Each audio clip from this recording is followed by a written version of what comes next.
Okay, welcome. I'm Graham. I'm joined today by Travarsi, who some of you probably know. Hello. I should think. The brand I build is Sonocurrent. Give you a quick concept of the brand more than technical talk. Then we're going to hear music. Then we're going to go through the patch, explain to you how these were implemented in Travarsi's case, which is very different from how I use my own modules, so it's an interesting contrast. If you've ever seen one of my demos, it will be something quite different. And I think that's important coming at this as a designer is you have an idea, you have a problem you're trying to solve, but then you're like, well, how would this also work for someone else's creative problems? That's what keeps this interesting. So quickly, we have, in this case, one of my macro controllers. All of the CV is routed through that, so it's sort of a master control center for CV routings. Elsewhere in the case, we'll come back to more detail about what the routings are. There's a crossfade array, 3 crossfades in one housing. It's basically merging layers of percussion and all of the other voices at the end, and also there's a side chaining feature, which I might let Travarsi explain later. Right, yeah, so after I'll perform a little bit and let you listen to what's happening, and then I'll go through and break it down. Yeah, perfect. And then I have a 2-channel tube distortion, which in this case is doing duties on separate voices, and you'll hear more and less distortion throughout the performance. That will be something that develops as you go. Yes, yes, yes. So I'm going to talk less now, and we're going to hear more from the music.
Thank you. Oh. So, yeah, so basically what I was doing was I have a drum synthesizer here in the case, and I have some percussion also coming off the Digitech, but it's split out of the multiple outs and going into the distortion.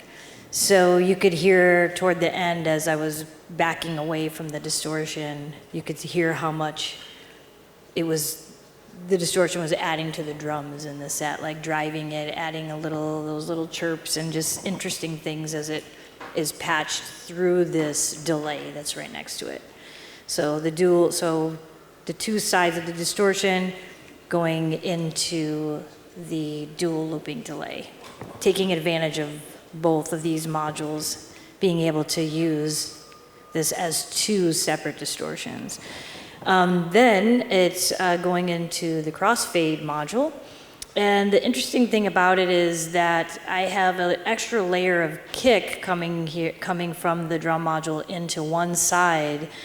And instead of sending the two percussions into the one side of the crossfading module, I decided to use one on one side, one on the other to take advantage of the modulation. So basically, I'm able to do like pseudo side chaining by sending modulation. I'll just get to that in a moment, but instead of standing here doing this, I'm able to modulate this crossfade, so it was kind of doing a side chain between the two top percussions that were coming through the distortion. And that modulation was coming from my Pamela's workout, and the Pamela's workout is patched variously through and into the group fader. So the cool thing about that is that I can take these various LFOs and different shapes out of the PAMs and patch it into the group fader. And now I'm sending out, for example, this left side is being patched into the distortion bias, so you could hear a little bit of that chirping and just kind of getting those little extra harmonics. And then on this side, it was going into my filter. And then on the bottom, it was actually patched into the pitch of this voice that I have here.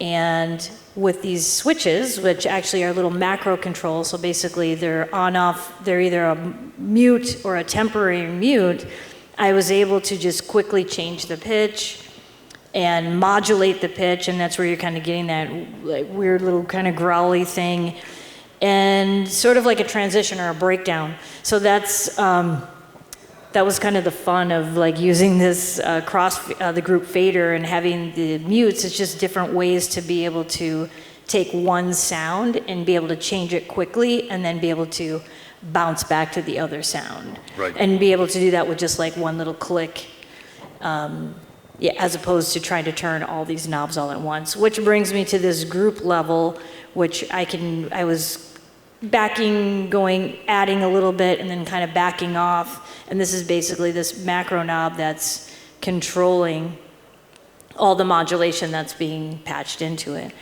And up here, these knobs, I just had them attenuated a little bit. And so that way, as I'm sure you know, sometimes with the LFO, or if you don't have a Pamela's workout where you can't necessarily control how much the LFO is, the level, and that it's one way to be able to kind of dial it back and really surgically make that decision, but then still having this group level mob, which was pretty cool. And you have the option of offsets there too. Yeah, and inverted. I took advantage of this inversion because the other thing was I have it stacked into the delay, and at first it was doing, if I didn't have this inverted option, it was turning on the delay the opposite time that I wanted it to be on. So it's cool that I had this little inversion switch here, so the delay was actually being activated when I wanted it, when I was sending something to it, which is cool. But yeah, so that's the patch. I think we have, looks like about 2 minutes for questions. So if there's... Are there any questions? Can you explain Sonocurrent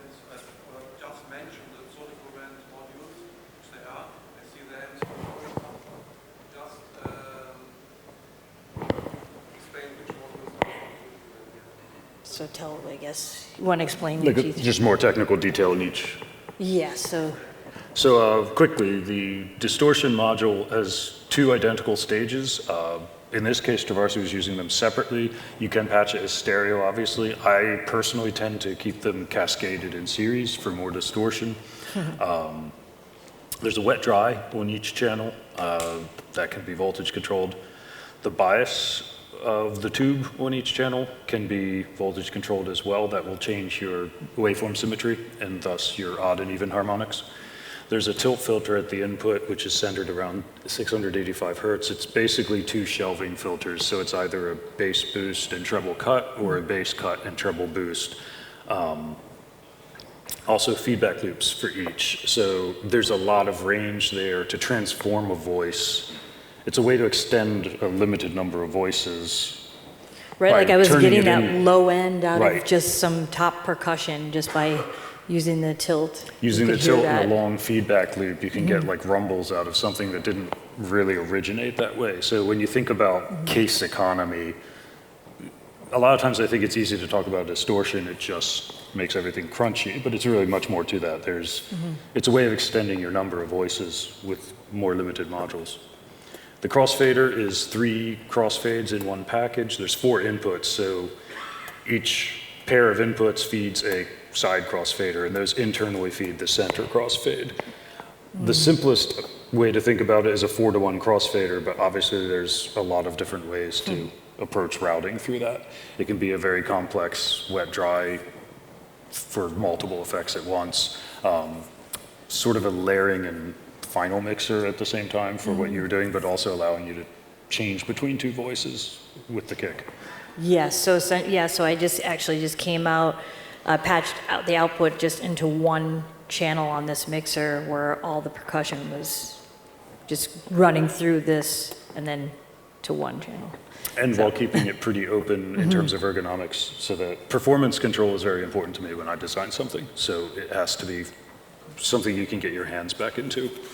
And the more complex the patch, the more I think you need to find ways to really keep a manual element in, to bring the humanity back into it, and not just let the patch run itself. Which also brings us to the macro controller, which 4 channels, you can split one thing up to 4 ways or patch 4 separate ways or anything in between. And Travarsi explained it pretty well, but there are separate attenuators for each channel and a group level, which keeps everything separate but allows you to just have macro control over the set of things. There's inverters and an optional expander that adds the offsets to channels 1 and 3 and then mutes for all 4 channels. So it's another performance option to be able to actually don't do what you described, which is interesting because as soon as you said it, it was very simple, but like cut something out and then tweak and then bring it back in. Bring it back in, which is handy, especially if you're working, if you need something like a, smaller compact setup, you have to, or for me, I have to think of ways of how I can utilize one voice and be able to have it sound dynamic enough, and that's one way to do it, as well as like transitions. Transitions is always like the thing that artists talk about. I feel like they talk about that almost as much as what's in their case is like, how do you do the transitions? So any module, like having a mute or some immediate modulation helps like give you an alternative besides just doing a basic like pull the kick and add something, so it just gives you another alternative for transitions. And since what I do tends to be more ambient and generative, like the whole piece is one transition, but I tend to use the mutes more to keep something in reserve. And so it's a pre-patched, but you haven't pulled it in yet. So it's just different mind, different use. Cool. If anyone has more questions, Travarsi will be hanging out at the table. We're in the big sport hall. Pretty easy to find, so you're welcome to come visit us there. Yes. Thank you.